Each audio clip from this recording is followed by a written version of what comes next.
Thank you very much. And let's keep the time. Yeah, thank you very much for the introduction. Maybe you can give me a hint if I have 10 minutes. Oh yeah. This analysis is part of a German government-funded project, a joint project between IWM, Fraunhofer Institute in Freiburg, and Materials Testing Institute, University of Stuttgart. Maybe some of you heard the talk of my colleague from Freiburg this morning. I concentrate on the analysis of 1-inch CT specimen. They were tested in this range 10 to the 5th, which is at the limit what is allowed from the ASTM-E 9021.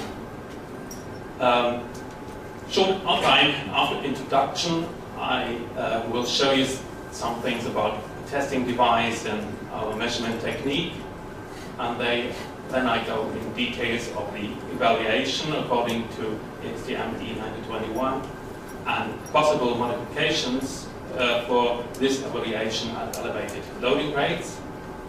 Then I will focus on a special issue with the lower value in the ASTM 9021, the K-min, and then I will have a first look on possible physical reasons for the modification of the master curve at elevated loading rates.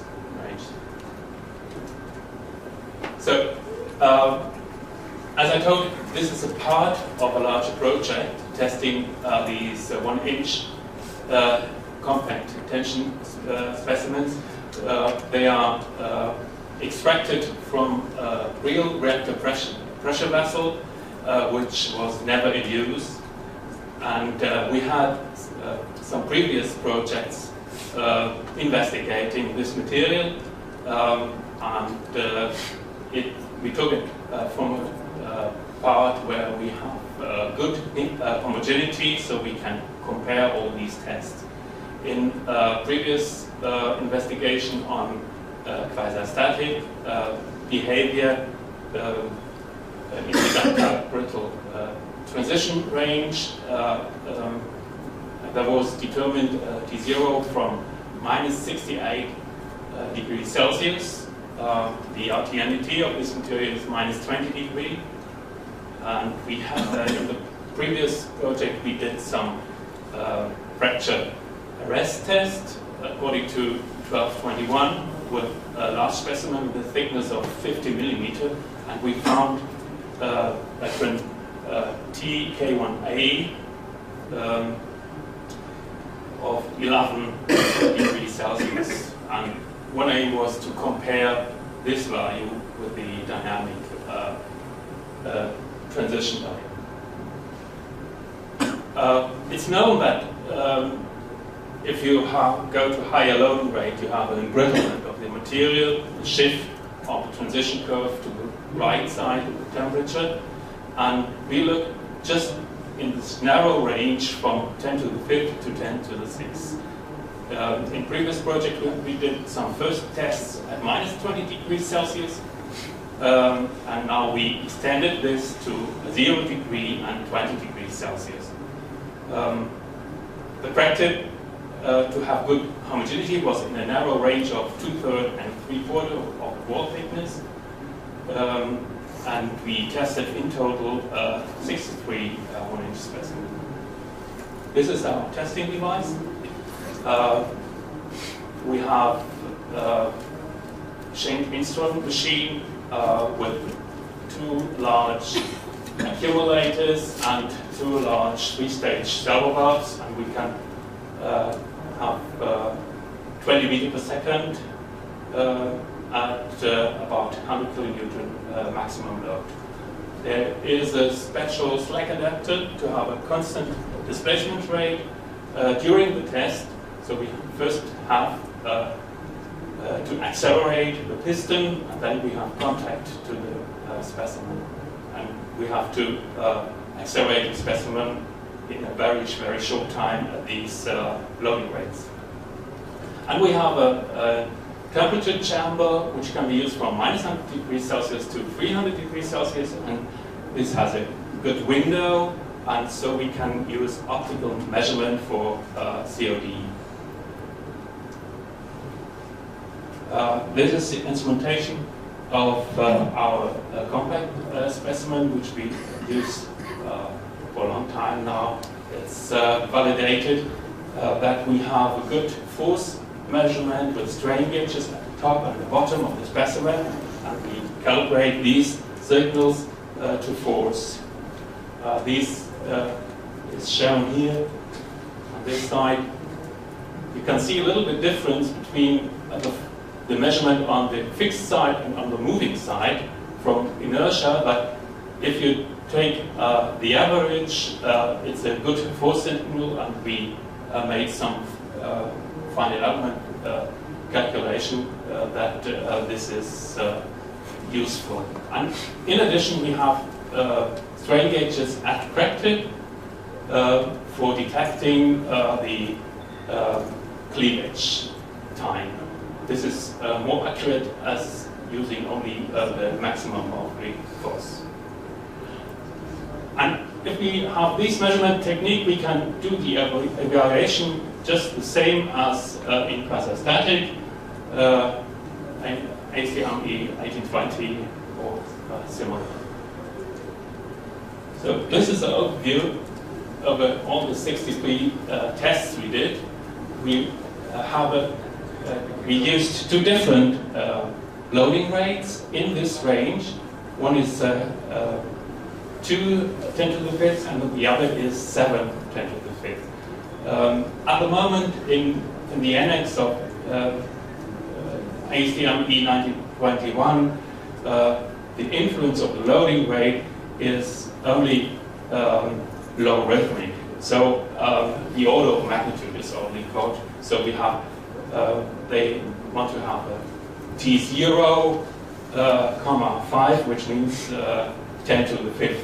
But we found, this is the first one, we found that a variation in this range gives a large difference in the distribution of the measured fracture toughness values. So the blue one are the higher rate of 7 10 to the 5th, and the red one are the one with 2 times 10 to the 5th. So what we suggest is that we take 1 digit more for the loading rate, logarithmic 5.3 and 5.8, to take into account this difference. The other thing is what we heard this morning also for the 3-point bend specimen.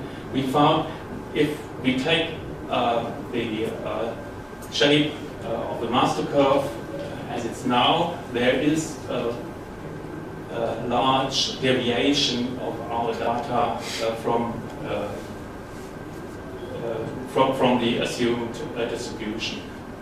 This can be seen if we evaluate single temperature. Here we have much higher temperature, much higher T0 with the data at low temperature, and lower at going to measure at high temperature. It's also, if you separate to the different loading rates, can be seen it's more than 25 degree difference between the lowest and the highest test temperature, single temperature evaluation. The difference between the two loading rates is also significant. You can see we have about 20 degrees Celsius in this range 10 to the 5th between these two data sets. So the overall shift to the quasi-static is about 70 to 80 degrees, which is a lot. Now, more in detail, what can we do with the shape? We tried this suggestion from Schindler, and we took, instead of the conventional 0.019, the 0.03, and then you can see that the single temperature evaluation can't be very concentrated. So it's 5, 3, and 4 here, like in between plus minus 2 degree. This is much better than in the conventional evaluation. Same for the loading rate. For the lower loading rate, we have here nearly a 30-degree difference, and here we are within 2 degrees if we use this. So it seems to be that this adapted shape gives much better results. The result in T0 is not very different, but it makes a difference if you do testing in different regions. So it's only the same if you test really at T0, but you make a large error if you don't take this into account and test at plus or minus 20%. So this is the new proposal, and what you can see that we are really happy with the 2 times to the 10 to the 5th, but there is deviation of this steep master curve at the high loading rate, 7 times 10 to the 5th, especially at this low temperature. The steeper curve seems to be too low. So we were looking on a possible reason for this. This is influence of the K-min. We did this calculation. I think we've seen it in the talk before, to have a linear plot of the cumulative cleavage probability, and we looked for the influence if we change K-min. And what we can see that from the tendency, this is for the slower rate, and especially for the higher rate, there's a much better fit with a higher K-min. So this trend is that with a higher temperature we will get a higher K-min, but maybe we can include this in the different shape, and we have less accuracy only for the low temperature. Next point is we looked on the possible reasons for this influence, and this was temperature increase. My colleague talked about this morning, and we had temperature increase of about 50 degrees at the maximum load here, and even in this region about 30 degrees also at the end of the linear elastic behavior. This was a 2D explicit simulation, and we considered the temperature creation from the classification and thermal conductivity. And so first we thought it's nearly adiabatic, but what we found is when we do a simulation of 2 times 10 to the 5th and 7 times 10 to the 5th, that we have a difference in the temperature distribution. This is the distribution of the equivalent strain near the crack tip, and this is the distribution of the temperature. And if we go to the higher rate, we see that the temperature distribution is much nearer to the crack tip. So that means that at this loading rate, the conductivity is not enough to have temperature increase in this region. Okay. So we have another point is that we have initiation. There are a lot of models, we heard of that, and also important is the propagation of initiated cracks. And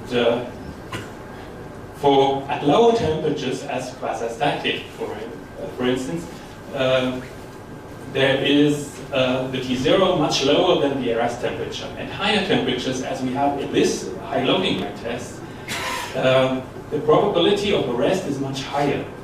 So, for that reason, arrest is essential, and the temperature influences also the arrest, and not only the initiation. And we have a look on some of our fractures. What you can see is we have some initial brittle crack before the failure of the specimen. This is on the large, on the highest K value, and even on lower K values, you can find some initial pre-cracking. And so this was stopped, and this is not seen in quasi-static tests. Even at very low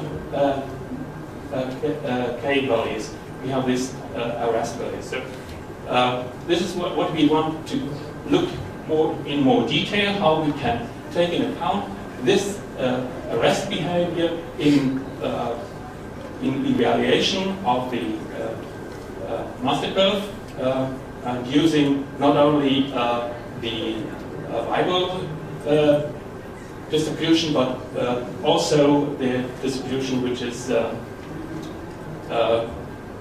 used for crack arrest, which is more normal. Outlook is we want to look on other steels and weld material. And I will want to acknowledge the funding of the German government. Thank you for your attention.